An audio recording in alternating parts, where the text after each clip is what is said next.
The smell inside Maestro Inácio's studio was always thick, almost syrupy, turpentine, linseed oil, and something else I could only call expectation.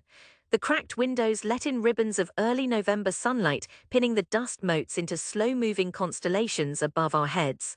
We, his students, were arranged in a horseshoe, each clutching our canvases with the desperate posture of the condemned. I had spent the past 2 nights awake, painting and repainting. House paint had dried beneath my nails and sleep had deserted my bloodshot eyes, leaving only the anxious pulse of adrenaline. I held my painting against my chest, an awkward, frantic gathering of color and dream. Around me the whispers shifted like wind inside the tile-roofed studio. Inácio began at the far end, nodding his heavy head at Beatrice's delicate view of the cathedral in Luz.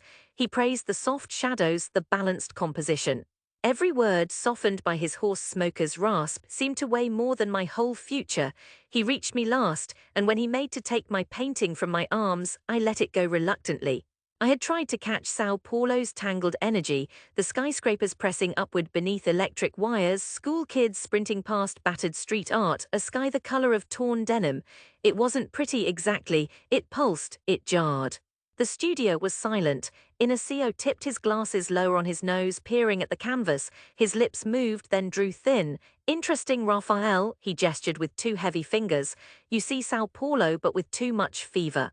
This is not expression, only chaos. Why so many clashing lines? A nervous giggle fluttered in the back. Gilham, his hands eternally speckled with paint, leaned over to whisper something to Anna beside him.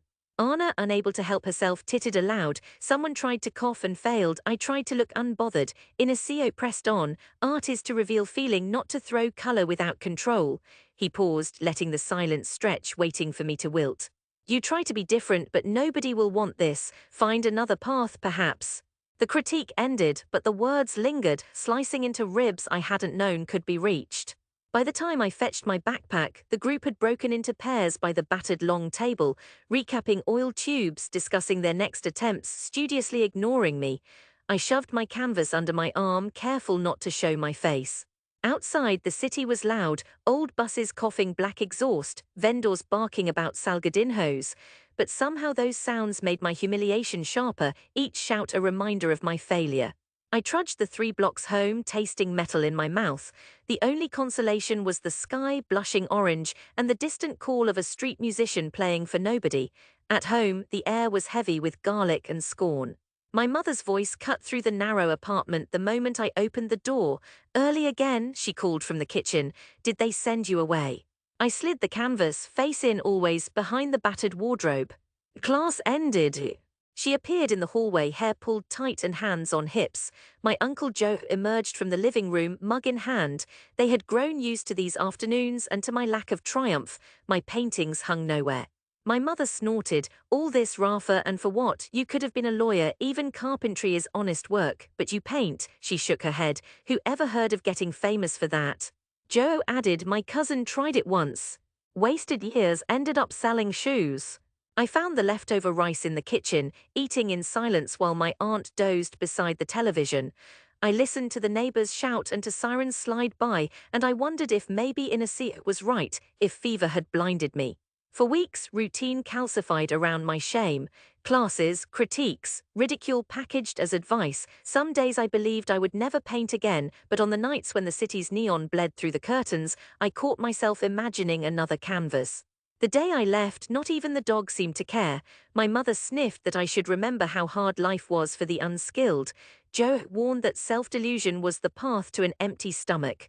I walked to the bus terminal with only a rucksack, a sketchbook, and a battered wallet. Nobody saw me off. I made my way through jobs in restaurants, construction sites, print shops. My hands toughened. My dreams shriveled and then stubbornly regrew. At night I painted in the splintered lofts above downtown hardware stores, the light poor but persistent. I taught myself to see the city through other angles. Sawdust and dawn, the burnished chrome of a wet car hood, the way laughter echoed between concrete pillars. I showed my work at stalls in little markets, at first barely making small change.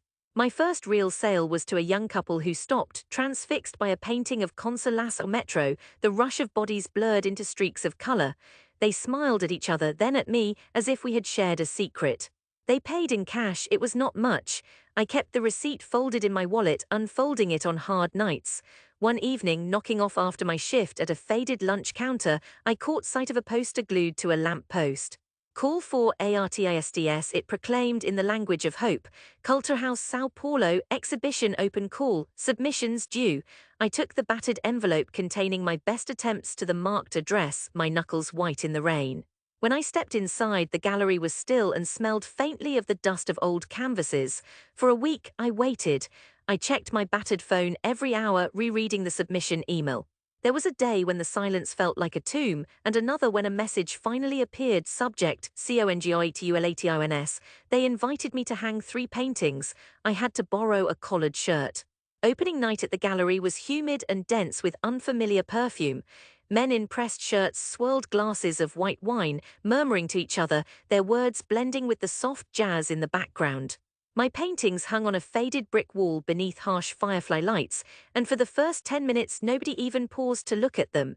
Then a silver-haired woman with sharp eyes stopped before my painting of the Vila Madonna overpass, lines slashing the sky, color pooling in the shadows. She drew her daughter over. A man with a narrow beard lingered behind them. They asked for my card, then someone asked about price. The gallery owner pulled me aside near the end of the evening. He said a collector from Rio had left a deposit. Another painting drew the attention of a local journalist. "Don't stop painting like this," the owner said, not quite smiling. "São Paulo needs more fever." After that night, the world changed in fractions, then all at once. I sold 1, then 2, then 10 paintings. My work appeared in small magazines. One morning, I was invited to mount a solo exhibition. At last, I left the cramped room above the hardware store for a sunlit studio off Avenida Paulista. I learned to silence the old voices sometimes. But when rain shuddered the windows or the city's sirens sang, their warning words still sometimes crept beneath my skin. Years blurred, I painted every day. Sometimes I guided young artists who reminded me of myself, clutching stubborn dreams against a city that prized bankers and engineers. One afternoon, an email arrived, an invitation to stage a homecoming exhibition in the neighborhood's cultural center, 3 blocks from the apartment I'd once fled. The gallery wanted a retrospective, my São Paulo, my unique vision. I reread the message, heart hammering. I hesitated for days. Returning meant risking everything I'd built against memories I'd worked so fiercely to leave behind. In the end, I said yes. The months leading up to the opening, I worked as if possessed, cataloguing old pieces, selecting new ones, fixing scratched frames, writing captions. The gallery printed a modest catalogue, printed invitations. My name appeared in neighborhood newsletters. The week before the show, a journalist from Folha called me, asking for an interview. On the afternoon of the opening, the air was heavy with the promise of rain. The cultural center, once a crumbling movie house, had been painted white and gleamed with hopeful banners. Inside, the walls were hung with my life. The fever dream cityscapes, early experiments with spray paint, sketches torn from the back of receipt books, a recent painting of the very street outside, transformed by memory and longing. A small crowd gathered, at first strangers. Then the old faces began to emerge from the shadows, neighbors now grey, school friends pausing awkwardly among the guests. My Aunt Sophia arrived with a nephew clinging to her skirts. I saw Guilherme from Maestro Inácio's class slipping past with a tense smile. I kept searching for my mother, for João, for Inácio. I told myself it didn't matter if they came, but my palms were slick. I circled the room, answering questions from visitors, posing awkwardly for photos. A local council member made a brief, fumbling speech about homegrown talent. The sky thundered outside, and for a moment the lights flickered. Then in the doorway I saw her, my mother, her hair now streaked with iron, her mouth drawn tight. João trailed behind, hands clasped. Not far behind, Maestro Inácio appeared, leaning heavier than I remembered on his cane.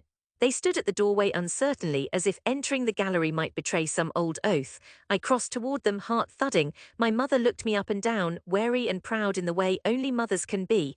"Raphael," she said. "Mother." She peered past my shoulder at the largest painting, the overpass transformed with furious red and orange stroke. She stayed silent for a long moment. "That's our street." "Yes," I said quietly, "as I remember it." She shook her head. "It never looked beautiful before." João shuffled. "I'd have never guessed. All those nights you stayed up, and I thought you were just wasting electricity." A small crowd gathered behind them. They saw painfully, sweetly, that many were listening, even waiting on their reactions. Gilham and Anna hovered nearby, pretending to study wall labels. Then Inácio stepped forward, inspecting the paintings as if making an appraisal for the state.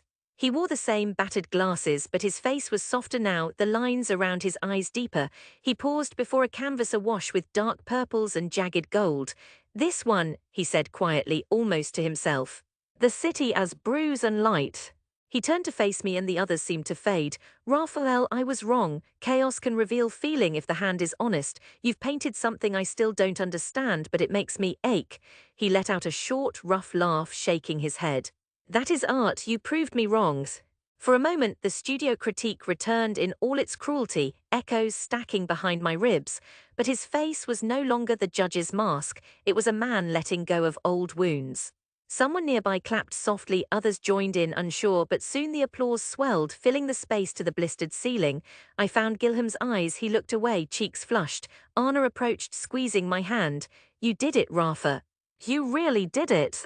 My mother's eyes welled unexpectedly. "We should have believed you," she said. "Sometimes dreams are the only thing worth struggling for." There were no grand lessons that night, only small victories added together, slaps on the back, embraces heavy with years of pain, the cool press of strangers' hands admiring what once had been mine alone.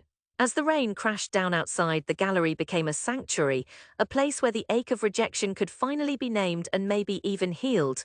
The city I painted stared back at me from every wall, vivid, angry, beautiful, and real.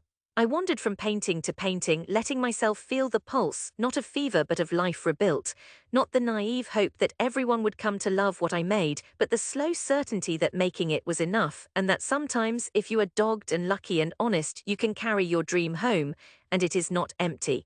It is overflowing. My mother hugged me in that crowded space, both of us trembling and awkward. Joe clapped my shoulder, choked with words. Inácio lingered at the door, gazing back as though he too felt the weight lift. I walked them out beneath the gallery's cracked awning as the city steamed in the soft glow of dusk. For the first time I saw my city, my battered, beloved São Paulo, not as a place of exile, but as a home that at last, in art and in self, I had earned the right to return to.